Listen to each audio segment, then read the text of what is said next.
वज़ीर आज़म की जानिब से ट्वीट किया गया है। वो ये लिखते हैं कि साफ सुथरा माहौल फराहम करना बुनियादी जिम्मेदारी है। प्लास्टिक को मरहलावार ख़त्म करने के अज़्म में आलमी बरादरी साथ है। हुकूमत प्लास्टिक की आलूदगी ख़त्म करने के लिए कानूनी तरीक़े इस्तेमाल कर रही है। वज़ीर आज़म शहबाज शरीफ की जानिब से ट्वीट किया गया है। उन्होंने ये लिखा है कि साफ सुथरा माहौल फराहम करना बुनियादी जिम्मेदारी है।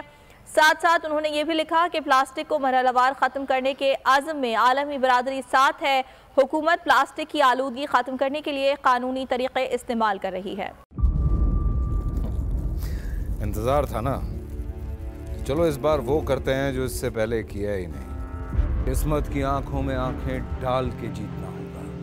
सब में है शेर जैसी राह, जर्रा जर्रा भी हर कंटेस्टेंट को लगेगा पहाड़। लड़खड़ाना नहीं है, खोल दो अपने पंख अगर आसमान छूना है। अबे लग रहा है ये सब पहले भी कहीं सुना है।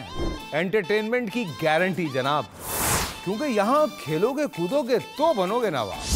खुश रहो पाकिस्तान।